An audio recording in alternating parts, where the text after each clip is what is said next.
갈라디아서 5장 1절에서 6절까지 같이 보겠습니다. 주님께서 율법에서 우리를 자유케 하셨는데 그러면 어떻게 살 것이냐라고 하는 것이 남아있는 거죠. 그러면 율법대로 살지 않는다면 우리는 뭐로 살 것이냐를 한번 생각하시면서 읽으시면 도움이 되겠습니다. 우리 갈라디아서 5장 1절에서 6절까지 천천히 같이 읽습니다. 그리스도께서 우리로 자유케 하려고 자유를 주셨으니 그러므로 굳게 서서 다시는 종의 멍에를 매지 말라. 보라, 나 바울은 너희에게 말하노니 너희가 만일 할례를 받으면 그리스도께서 너희에게 아무 유익이 없으리라. 내가 할례를 받는 각 사람에게 다시 증거하노니 그는 율법 전체를 행할 의무를 가진 자라. 율법 안에서 의롭다함을 얻으려 하는 너희는 그리스도에게서 끊어지고 은혜에서 떨어진 자로다. 우리가 성령으로 믿음을 좇아 의의 소망을 기다리노니 그리스도 예수 안에서는 할례나 무할례가 효력이 없되 사랑으로서 역사하는 믿음뿐이니라. 우리 주님께서 그 율법에서 우리를 자유케 하셨다는 거죠. 그러면 우리는 무엇으로 살아갈 것인가? 율법에서 자유케 하셨다면 나는 뭐로 살까? 라고 하는 것을 함께 오늘 말씀을 통해서 살펴보려고 합니다. 갈라디아 교회의 본래 구성원들은 갈라디아 교회가 그 유대 지방 안에 있지 않은 이방인들의 그 교회였어요. 그러니까 주로 이방인들이 그 교회 교인들이었단 말이죠. 그러니까 유대인들이 아닌 사람들로 구성되어 있었는데 거기에 어떤 그 부류들이 들어와서 설득력을 갖기 시작했냐면 본래 유대교가 가지고 있는 그 중요한 이 율법을 예수 믿는 사람들도 지켜야 된다고 라고 하는 그 주장하는 사람들이 있었어요. 이 율법이라고 하는 게 굉장히 중요하고 율법을 통해서만 이 율법을 행해서 하나님의 자녀가 되고 존귀한 사람이 되는 거다. 이 행함이 없는데 어떻게 사람이 존귀하냐. 예를 들면 이래요. 이렇게 옷을 허름하게 입고 이렇게 행위를 지멋대로 하고 말을 함부로 하는데 귀하게 볼 수 있겠어? 이렇게 말할 수 있죠. 그런 사람 보면 피하고 싶잖아요. 말 함부로 막 침뱉듯이 하고 이렇게 행위를 아주 정말 걸레짝처럼 행위를 하면 그 사람은 귀하게 볼 수 없잖아요. 그렇게 하면서 설득하는 거예요. 그러니까 예로부터 유대인들은 그 할례를 받아서 그렇게 성결을 잘 지켜왔고 하나님의 자녀로 살았던 거다. 그런 행위가 바탕이 돼 있어야 신앙도 의미가 있지 않냐. 이렇게 설득이 되다 보니까 이 이방인들조차도 어떤 생각이 드냐면 우리 어렸을 때부터 뭐 할례 받고 뭐 이런 거 없었는데 어떡하지? 그러면 우리들도 할례를 받아야 되나?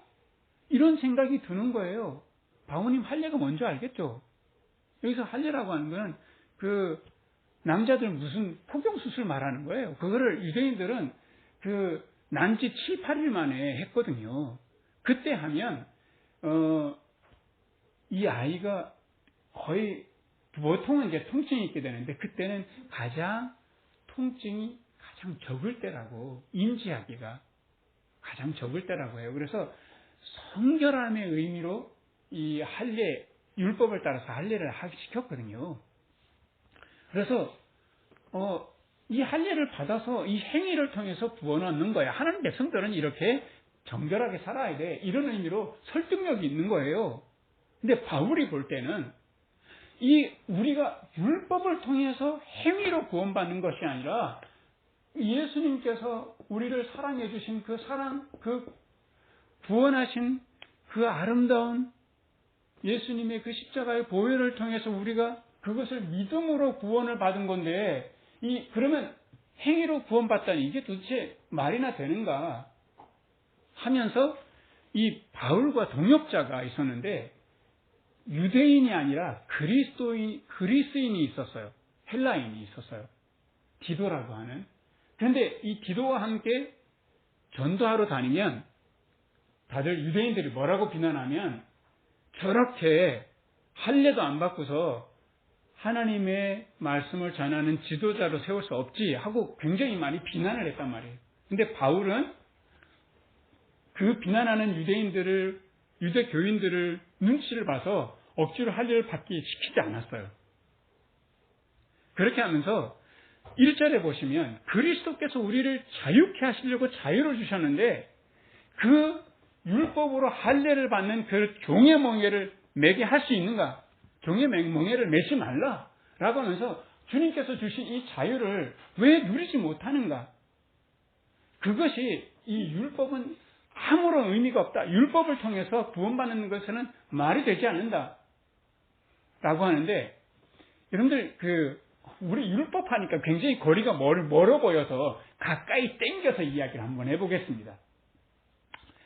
동창회에 갔는데, 이 초등학교 4학년 때 이 반창회를 모인 거예요. 그런데 보아하니까 한 녀석이 그때 제일 공부도 못하고 코 찔찔 흘리고 제일 못나니까 벤츠 최고급 몰고 와가지고 쫙 이렇게 와서 한턱을 크게 딱 쏘고 하는 거예요.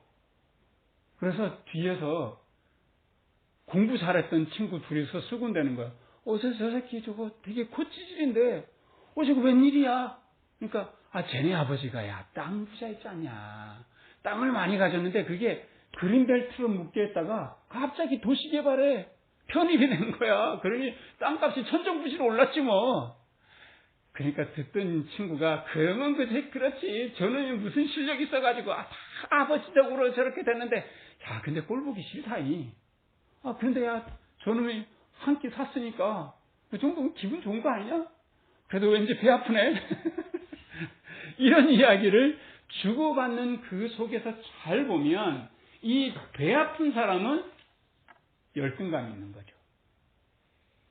그리고 이렇게 벤츠 딱 끌고 와가지고 보란 듯이 나의 그전에 코찌찌지가 아니라 힘들아. 니네들이 나를 무시하지 못해. 이렇게 가진 걸로 나 좀 보라고. 너네들이 찌질하잖아. 돈이 있어야지 것들아. 돈 넘는 것들이. 너네들이 무슨 힘이 있어. 그러니까 여기에는 돈이 많냐 적냐, 능력이 있냐 없냐, 누가 좋은 차를 타냐, 지참말로 후진차를 타냐, 누가 그 조상 잘 만나서 좋은 조상을 만나냐, 누가 별 볼이 없는 조상을 만나냐, 이런 온갖 좋음과 나쁨, 많음과 적음, 높음과 낮음, 이런 온갖 것들이 여기 다 개입되어 있는 거 사실은요. 그러다 보니까 여기에 뭔가 우월감이 있게 되고, 뭔가 거기에 자존심이 느껴지고 열등감도 있고, 이런 것들이 계속 개입되는 거예요. 이게 뭘까요? 성경적인 용어를 찾아보세요. 돈 많은 거는 좋지. 돈이 없다는 거는 나쁜 거야. 권력이 높아야지. 권력이 없으면 되겠어. 그거 권력이 낮은 거는 참 안타까운 일이야. 기왕이면은 차는 좋고 봐야지. 이거 뭐예요? 좋고 나쁘고, 높고 낮고, 잘하고 못하고, 많고 적고, 이거를 성경적인 용어로 세 글자로 말해 보실래요? 누구 딸입니까? 역시 목사 딸 맞네. 이 율법이라는 게 딴 거 아니에요. 선악과를 먹지 말라. 선악과를 먹으면 정녕 뭐 한다?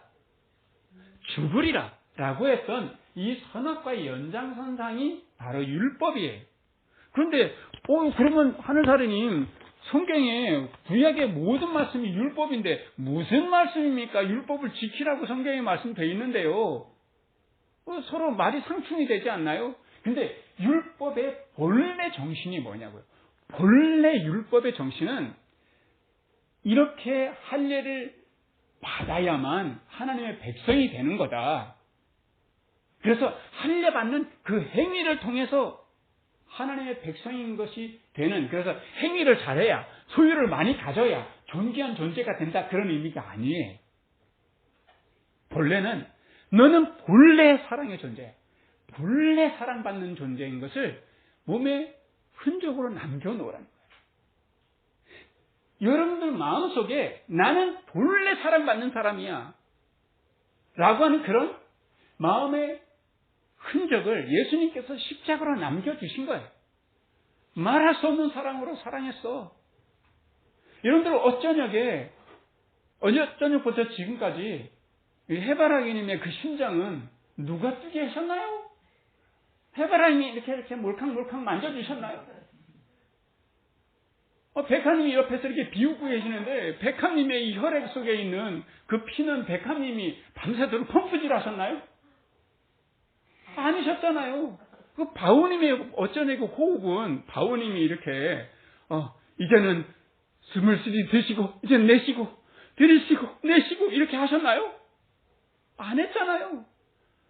내가 지금 살아가고 있는 것은 주님께서 이렇게 내 몸속에 내가 너를 정말 사랑해 라고 하는 그 흔적을 통해서 우리가 살아가고 있는데 그 흔적을 할례로 남겨놓은 거예요. 내가 너를 정말 사랑해.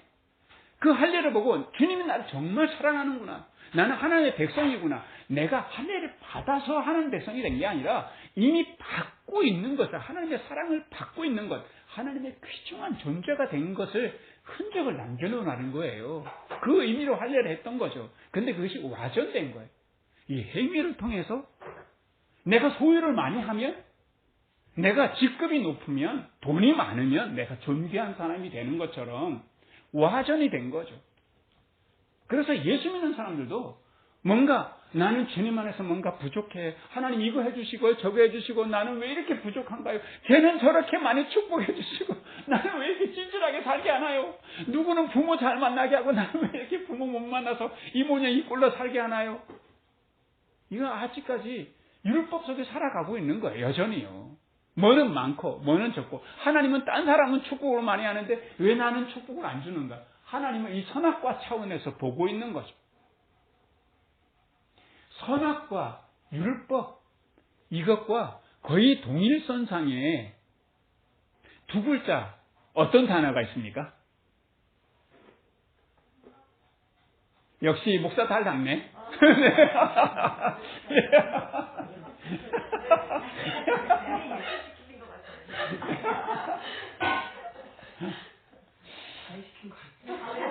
과외. 어쩐 얘기 제가 제보고, 우리 이렇게 목사와 딸이 이렇게 문답하면서 그러지는 않았습니다. 네. 선악과 율법, 나의 육신의 생각, 이것이 다 동일선상에서 같은 의미를 갖고 있는 거예요. 이러다 보니까 내 마음속에 남이 부럽고 내가 마음이 뭔가 허전하고 남하고 자꾸 비교하게 되고, 내가 정말 주님 안에서 사랑을 참 많은 받은 사람이야. 나 본래 존귀한 사람이야. 네가 날 몰라봐서 그렇지 나는 본래 아름다운 사람이야. 이렇게 좀 목을 이렇게 좀 빳빳하게 들고 다닐 만한 하나님께서 어마무시한 사랑을 많이 주셨는데도 자꾸 비교하는 거야. 왜 나는 이렇게 스파크를 타고 다니고 우리 저 해바라기님은 벤츠를 타게 하는가? 이렇게 자꾸 자기 혼자 비교하니까 스파크는 내 체형에 딱 맞아. 내 이 벌이에 딱 좋아. 나보고 벤츠 타고 다니면 허리가 휘어서 어떻게 타고 다녀? 그런 데이지님이나 타고 다닐 일이고 나는 그냥 스파크가 딱이야. 좀 이렇게 살면 안 되냐고요. 저는 정말 이렇게 사는 게 너무 행복해. 주님께서 나에게 이렇게 딱 맞게 어쩌면 이렇게 정말 이 지구별 여행하는데 가장 딱 맞는 이 특수복을 나에게 이렇게 주셨을까? 할렐루야, 너무 감사해. 이렇게 살면 좀 좋지 않겠냐고요. 바우님 지금 뭐 이렇게 내가 어느 집을 살까 말까? 바우님 돈이 있다는 소리잖아요. 전세를 갈까 살까? 돈이 있다는 소리잖아요. 돈이 있어서 얼마나 감사해. 아, 나는 정말 그 대출을 얼마씩 내가지고 내가 이사를 갈까 말까 이러지 않아서 얼마나 감사해요. 공연히 머리 싸매고서 나는 왜 이렇게 불행한가? 이럴 이유가 뭐가 있냐고요. 바우님 돈이 있잖아요. 뭐? 있다는 거잖아요. 아, 대출해서 갚을 수 있는 능력이 있다는 거잖아요. 아, 그러면 대출을 못하는 사람들도 많은데. 대출 내는 것도 능력이에요. 그래서 내가 남하고 비교하는 것도 다 내 생각이고 그게 율법인 거예요. 딴 게 아니고요. 그래서 그래서 성경에서 돈 있는 자, 존귀한 자, 세상에서 뭔가 대접받는 사람을 상석에 앉히지 마라. 성경에 그것을 아주 엄하게 경고하셔요. 교회 안에서조차도 누가 많이 가졌느니 적게 가졌느니 누가 더 존귀하느니 누가 별 볼 일 없이 사느니 이렇게 교회 안에서조차도 그렇게 본다면 하나님이 얼마나 가슴 아프겠냐고요. 우리 머릿속에 제발 난 누가 부러워, 난 부족해, 나는 결핍감이 있어, 이거는 전부 다 율법 속에 살기 때문에 그런 거예요. 뭐는 더 좋다, 뭐는 나쁘다 라고 생각하기 때문에. 누가 세상에서 가장 아름답게 살아가나요? 누가 가장 자기답게 만족하면서 살아가나요? 할렐루야. 네. 우리 백하님 혼자밖에 안 계셔, 여기는. 내가 가장 나답게 이렇게 살고 있는 거예요. 그쵸, 해바라기님? 아, 할렐루야. 데이지님도 그렇죠? 아, 그럼요.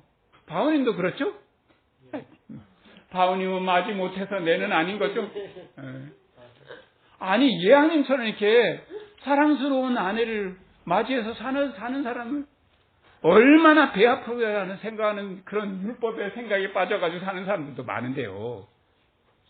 아니, 바우님이 이렇게 이항님 어디 가가지고 이렇게 만들어 왔어요? 이렇게 멋있는 사람을? 바우님이 이렇게 멋있는 행위를 해가지고 사왔습니까? 공짜로 왔잖아요. 공짜가 어딨어요? 공짜가 아, 그렇긴 해. 그러니까 바우님도 그에 걸맞은 남자인 거야. 그러니 이렇게 살아가는 게 얼마나, 이렇게 멋있는 남자와 멋있는 예쁜 여자가 같이 살아가는 게 얼마나 감사해요. 이렇게 나는 이런 사랑을 받고 살아가고 있다라고 하는 것을 내가 좀 기억했으면 좋겠어. 그래서 믿음으로 사는 자는 뭐로 사는가 하면 사랑으로 산다는 거예요. 아유, 사랑으로 사는 거 이거 부담스러워. 아유, 사랑하기 진짜 사랑하는 것만큼 힘든 게 어디 있다고. 내가 이미 큰 사랑을 받았다는 거죠. 그래서 내가 정말 믿음으로 산다는 것은 주님께서 주신 이 은혜를 내가 받았으니까, 이 큰 사랑을 받았으니까 내가 그 사랑을 따라 살아가 보자는 거예요. 그런데 이 율법에서 자유케 하셨기 때문에 우리가 정말 이 좀 만끽을 좀 했으면 좋겠어요. 이 자유를 좀 제발 만끽했으면 좋겠어요. 그래서 그 1년 12달 교회 안 가면 52주 교회 안 가면은 큰일 날 것처럼 생각하는 분들 제발 교회 좀 빠지세요. 큰일 안 난다는 걸 좀 경험해 봤으면 좋겠어요. 그래서 내가 기쁘고 즐거운 마음으로 교회 나올 때는 그렇게 나왔으면 정말 좋겠어요. 내가 주의 말씀을 지키는 것은 복 받기 위해서가 아니라 복 받았기 때문에 말씀을 좀 지켜봤으면 좋겠어요. 그러면 다들 이렇게 말해요.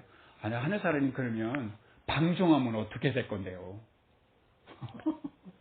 방종할까봐 걱정돼요. 그러면 제가 교회를 다니면서 방종하게 되면 어떡할 건데요? 13절, 14절 말씀을 한번 읽어보십시다. 다시 한번 읽겠습니다. 형제들아, 너희가 자유를 위하여 부르심을 입었으나 그러나 그 자유로 육체의 기회를 삼지 말고 오직 사랑으로 서로 정노릇하라. 온 율법은 내 이웃 사랑하기를 내 몸같이 하라 하신 한 말씀에 이루었나니 라고 말씀을 하십니다. 여기 보면 자유케 한 자가 방종하지 말자 이렇게 말씀을 하셔요. 방종이라는 말을 여기는 어떤 단어로 표현했을까요? 5글자. 뭐로 삼지 마라? 육체의 기회로 삼지 마라 라고 말씀을 하셨어요. 그러면서 뭐로 서로 정노릇해라? 사랑으로 정노릇해라 라고 말씀을 하셨어요. 그런데 설령 우리가 방종한다면 하나님께서 뭐라고 말씀하실까요? 에휴, 너 그럴 줄 알았다. 너 차라리 너에게 구원을 베풀지 않은 게 나았을 텐데. 주님께서 그렇게 말씀하셨을까요? 아니면 방종하는 너조차도 사랑해 라고 하실까요?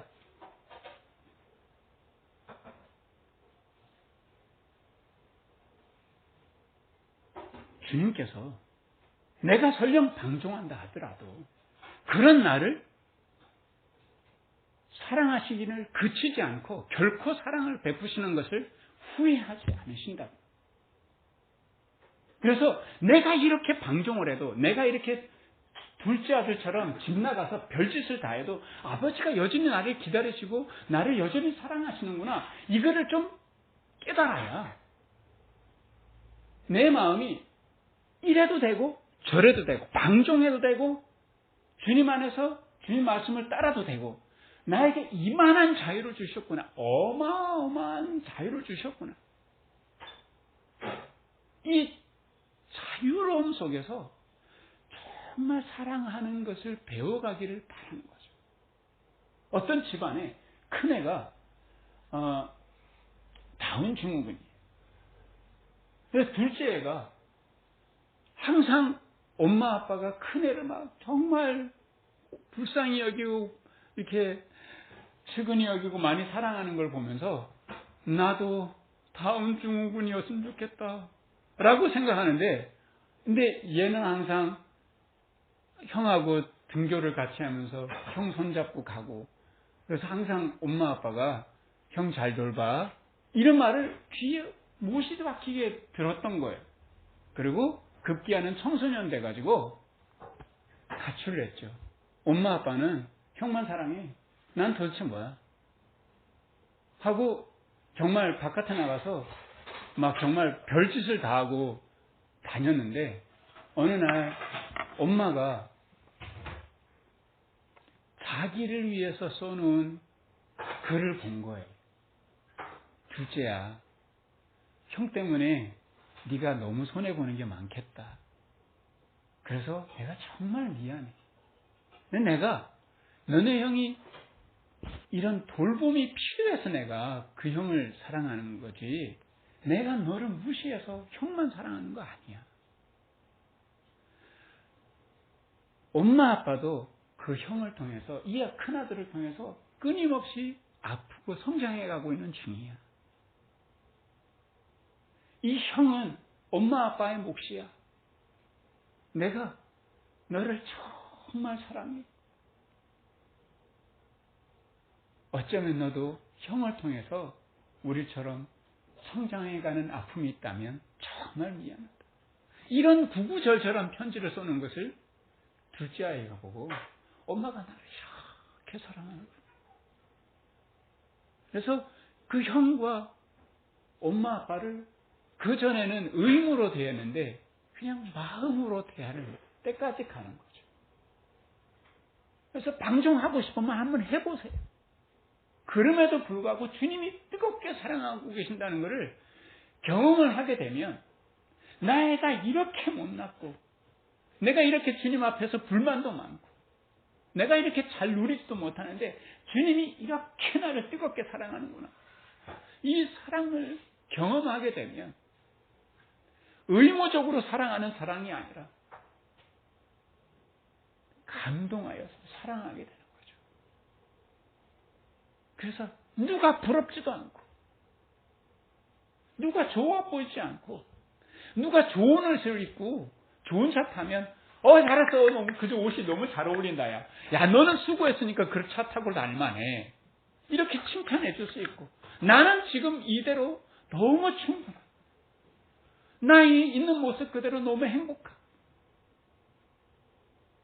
내가 굳이 비교할 수 있다면 어제의 나와 오늘의 나를 비교하면서 내게 앞서가시는 예수님의 그 사랑하시는 발자취만 내가 비교하고 살아간다. 얼마나 아름다운 삶이겠어. 좀 그렇게 됐으면 정말 좋겠습니다. 그래서 내가 혹시 어떤 선한 행위를 한다면 주님이 주신 사랑이 너무 많아서 너무 감사해서 하는 거죠. 교회 어떤 종교 생활을 하는 것도 그거 안 하면 벌 받을까 봐 그거 해가지고 더 많이 복 받기 위해서 하는 그런 어떤 선악과의 차원, 그런 율법의 차원이 아니라 주님이 너무 나를 사랑해 주신 그 사랑이 너무 크니까요. 제가 요즘에 이게 환절기 때가 되면 막 눈물이 나고 막 이렇게 눈이 너무 가렵고 코가 계속 나고 재채기 막 많이 하고 그랬는데 작두콩차 이렇게 말린 거를 한 10개 넣어가지고 물을 이렇게 끓여서 종이를 먹는데 증세가 굉장히 많이 완화됐어요. 몇 년 전에 작두콩을 키웠거든요. 작두콩이 진짜로 작두만 해요. 콩이 이만해요. 이 손바닥 2개 길이만 해요. 제대로 크면요. 근데 이놈이 왜 콩이 안에 안 열려? 이거 다시는 하지 말자. 이러고서 에이 작두콩이 이게 정말 콩이 안 열려가지고 난 콩을 좀 어떻게 해가지고 이게 콩을 삶아 먹으면 이게 이 계절성 비염이 없어지는 줄 알고요. 다 버렸잖아요. 근데 알고 보니까 이 다 익지 않은 콩 깍지를 걷어가지고 이거를 썰어가지고 그거를 삶아 먹는 거예요. 그걸 물에 가지고 먹는 거예요. 이렇게 작두 콩을 이렇게 다 익은 큰 콩을 먹는 게 아니고요. 그래서 바보다 참 바보다. 내게 있는 이 정말 작두콩 그거 썰어가지고 먹으면 되는데, 이거 콩이 안 열려가지고 이게 다 버리네. 다시는 하지 말자 그랬는데, 진짜 약을 버렸던 거죠.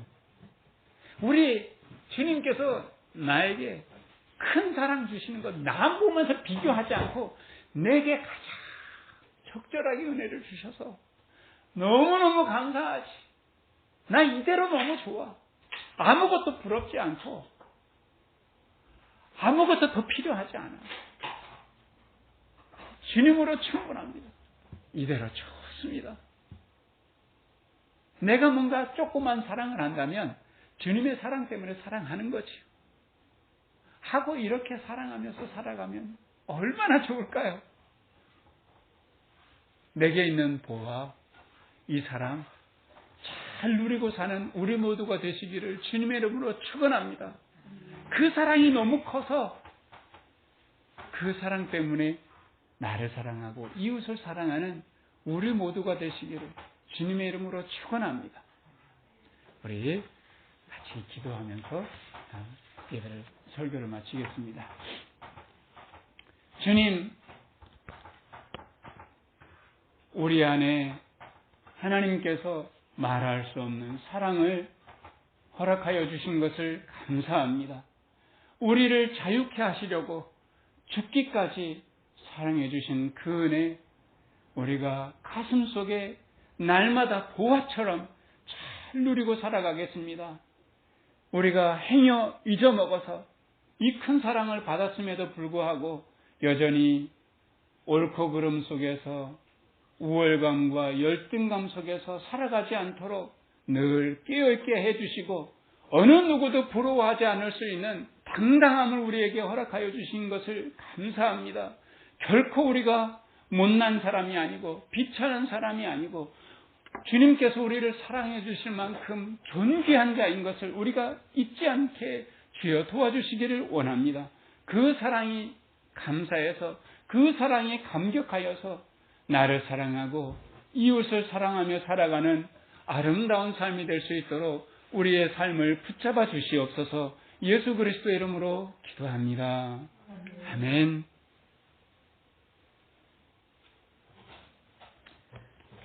우리 찬송가 467장 같이 부르면서 준비하는 금 하나님께 드리겠습니다.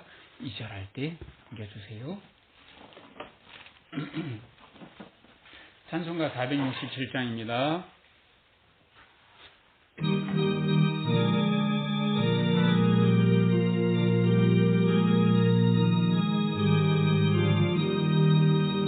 내게로 와서 쉬어라 누구 아니더라 내 품에 와서 안기라 주 말씀하셨네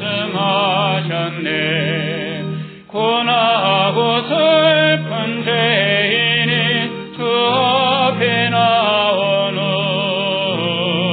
주 앞에 편히 쉴 곳과 큰 기쁨 얻었네 값없이 주는 생수로 영생을 얻으라 목마른 사람 오라고 주 말씀하셨네 내 주가 주신 생수를 나 받아 마시누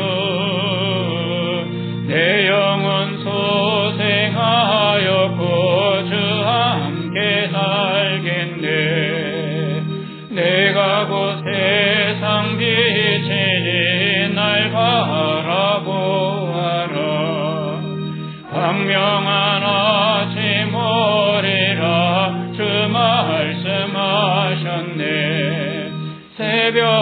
새벽별이신 주님을 나 바라보면서 순례길 끝날 때까지 빛 따라가리라. 아멘. 우리 헌금기도 드리고 축도로 예배를 마치겠습니다. 우리 하나님께 11조헌금 또 감사헌금 주일헌금 드립니다. 모든 율법에서 우리를 자유케 하시고 모든 죄의 저주에서 우리를 구원해 주신 은혜 감사드립니다. 우리가 주께 드린 헌금은 더 축복을 받기 위해서 더 사랑을 받기 위해서 드린 것이 아니라 이미 주신 사랑과 축복이 너무 감사하여서 드리는 것입니다. 우리 하나님 기쁘게 받아주시고 드린 손길들마다 결핍감 대신에 주님 안에서 충만한 느낌을 충족감을 차고 넘치도록 하여 주시고 보고 듣는 것마다 모든 것 안에서 하나님의 사랑의 신비를 만나게 하시고 기꺼이 땀 흘려 수고하는 기쁨 또한 만끽할 수 있는 우리 모두가 될 수 있도록 축복하여 주시옵소서. 사랑에 감격하여서 사랑하는 복된 삶이 될 수 있도록 우리 모두를 인도하여 주시기를 간구합니다. 이제는 우리를 모든 죄악과 율법에서 불러내셔서 하나님 백성 존귀한 자 삼으신 하나님의 능력과 모든 죄와 저주에서 건져내시기 위해서 고통을 지고 가시는, 그래서 온전히 우리를 사랑으로 인도하시는 예수님의 사랑과 자유를 방종의 기회로 삼지 않고 사랑하면서 살아갈 수 있도록 가르쳐 주시고 애타게 기도해 주시는 성령님의 지혜가 우리 교우들과 늘 함께 계시기를 간절히 축원하옵나이다. 아멘.